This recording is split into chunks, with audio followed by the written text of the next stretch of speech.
Hey everyone, welcome to my channel, My UPSC Mode. Today we will be discussing about 9-month strategy for UPSC 2025. Before starting that, I have listed down few doubts in mind. Is 9 months in a feeling of giving up? How do I exactly stay motivated? And will I able to finish the syllabus or not? Video शुरू करने से पहले मैं ये कहना चाहती हूँ कि 9 मंथ्स तो वैसे बहुत कम टाइम होता है और यहाँ पे सितंबर का एक वीक बीत भी चुका है।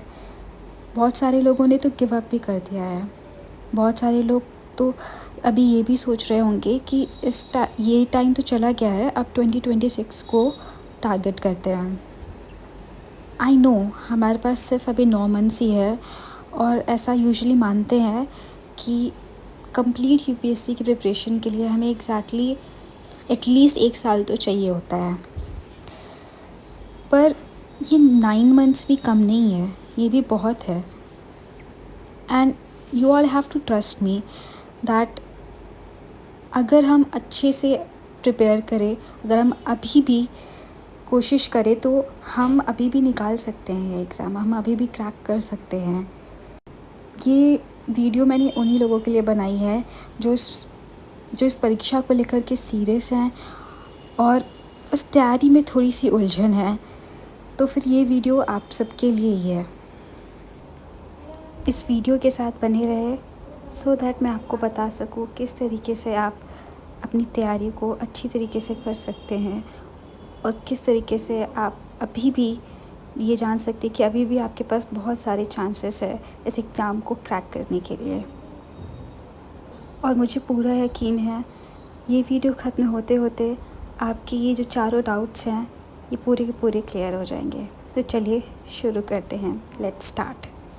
So this is the 9 month plan that I have made. इस 9 महीने के प्लान को मैंने 4 भागों में बांट के रखा है। Phase 1, phase 2, phase 3 and phase 4। Phase 1 मैंने 4 महीनों में डिवाइड किया है, सितंबर, अक्टूबर, नवंबर एंड दिसंबर।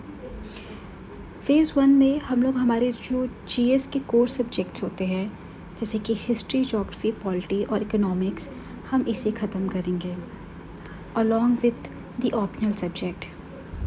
यहाँ पे हमें ये करना है कि हर महीने हमें एक सब्जेक्ट उठाना है।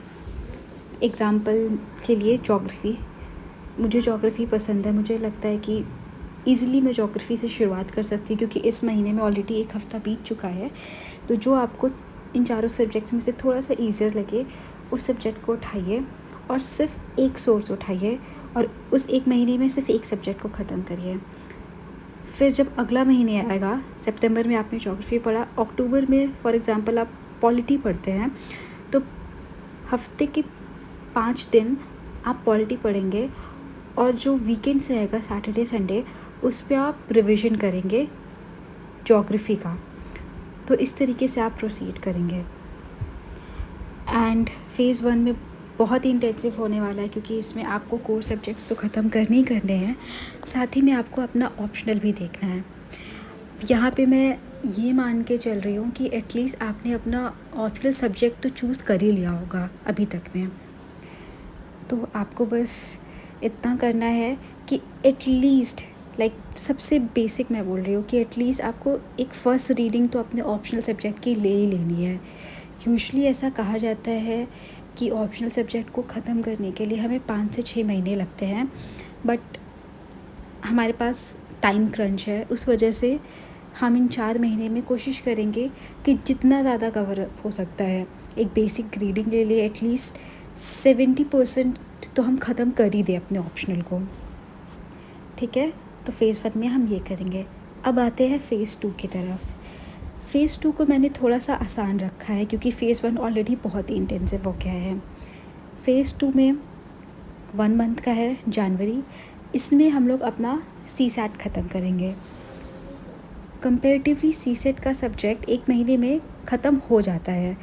सीसैट में हमारे mathematics, reasoning and English literature आता है एंड इसकी आप 1 महीने अच्छे से प्रैक्टिस कर सकते हैं। इसके साथ ही साथ आपको एथिक्स सब्जेक्ट का भी ध्यान रखना है। तो आप इस 1 महीने में सीसैट प्रैक्टिस कर सकते हैं और एथिक्स के केस स्टडीज़ सॉल्व कर सकते हैं। और इसके साथ ही revision of the core subject as I have mentioned in phase 1 history, geography, polity and economics, इसका आपको रिविज़न करना है। आपको ये चीज़ याद रखनी है कि एक रिविज़न ही है जिसके थ्रू आप इस एग्ज़ाम को क्रैक कर सकते हैं। अब आते हैं फ़ेज़ 3 की तरफ। फ़ेज़ 3 में हमने 2 भाग में डिवाइड किया है, 2 महीने में, फ़रवरी एंड मार्च। इसमें हमने 2 सब्जेक्ट्स डाले हैं, environment and science and tech. मेरा मेन रीज़न इन दोनों सब्जेक्ट को थर्ड फेज़ में डालने का ये है क्योंकि यूजुअली इन दोनों सब्जेक्ट्स में करंट अफेयर्स ही बहुत ज़्यादा आते हैं।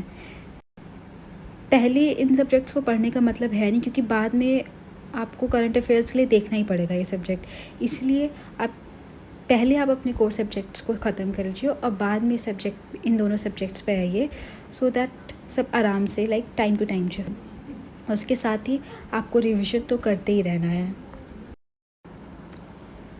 अब आते हैं हम फ़ेज़ 4 की तरफ, जो कि 2 महीने का होगा, अप्रैल एंड मई।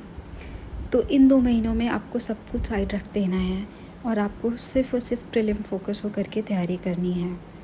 इन 2 महीनों में आपको सिर्फ रिविज़न करना है और प्रैक्टिस करनी है। जितनी ज़्यादा आप प्रैक्टिस कर सकते हैं, जितने ज़्यादा मॉक्स लगा सकते हैं, प्रीवियस ईयर क्वेश्चंस पेपर कर सकते हैं, जितनी ज़्यादा टेस्ट सीरीज सॉल्व कर सकते हैं, उतने ज़्यादा करिए। अब हम आते हैं कुछ टिप्स एंड ट्रिक्स की तरफ। The number 1 is current affairs. How to tackle that? मैं मानती हूँ कि हमारे पास वक्त कम है, पर फिर भी न्यूज़पेपर को हम अवॉइड नहीं कर सकते। न्यूज़पेपर एक बहुत ही इम्पोर्टेंट रोल प्ले करता है प्रीलिम्स में, यहाँ तक कि मेंस में भी। तो इवन दो आप आधे घंटे के लिए पढ़े, न्यूज़पेपर हमें करना ही करना है।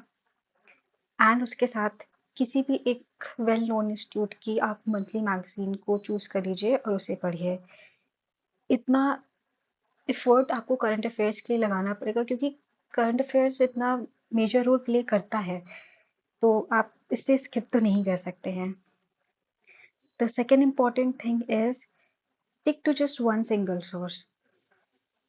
Either it is your coaching material, either आप यूट्यूब से पढ़ रहे हैं, टेलीग्राम से पढ़ रहे हैं, किसी बुक से पढ़े, कैसे भी पढ़ रहे हैं। Just one subject, one study material. For example, if you are studying polity, Lakshmikant is more than enough. You are not going to touch anything beyond Lakshmikant. If you are studying history, Spectrum is fine for modern history. So, कोशिश यही करनी है हमें, क्योंकि हमारे पास वक्त कम है, तो हमें एक सब्जेक्ट के लिए सिर्फ एक ही बुक, एक ही नोटबुक, एक ही स्टडी मटेरियल चूज करना है। Next comes revision. आप कितनी भी मेहनत कर ले, जब तक आप रिविज़न नहीं करेंगे, काम नहीं बनेगा।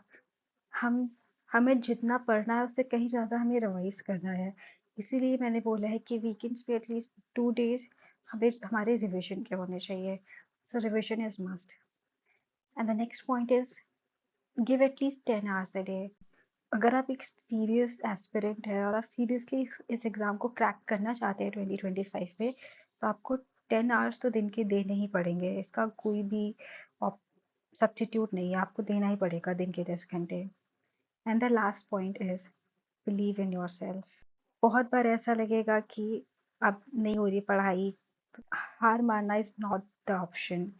UPSC is a mental game and आप जितना परेशान आप हैं, उतना ही परेशान नेक्स्ट एस्पिरेंट भी है। तो हमें ये चीज़ समझना पड़ेगा और अंत तक हमें अब खुद के ऊपर भरोसा रखना है। लास्टली मैं इस वीडियो को इस कोट के साथ ख़त्म करना चाहती हूँ। एक्चुअली में ये कोट 12th फेल मूवी का है और ये कोट मुझे बहुत ही मोटिवेशनल लगता है। If I can not be the sun that lights up the earth, I can still be a lamp and light up my street. इसका मतलब है कि अगर हम कोई बहुत बड़ी चीज़ नहीं कर पा रहे हैं, तो इसका मतलब ये नहीं है कि हम कुछ भी नहीं करेंगे, हम हाथ पे हाथ धर के बैठ जाएँगे। सेम हमारी प्रिपरेशन के साथ है।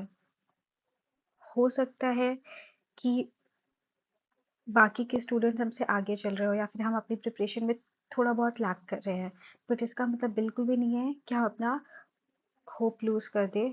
हमें कुछ ना कुछ करते रहना है, हमें एंड तक आप तैयारी करते रहें, बेशक आप सफल होंगे ही होंगे, बस एंड तक हार नहीं मानना है। इसी के साथ इस वीडियो को अब मैं ख़त्म करती हूँ। Thank you so much for watching this video.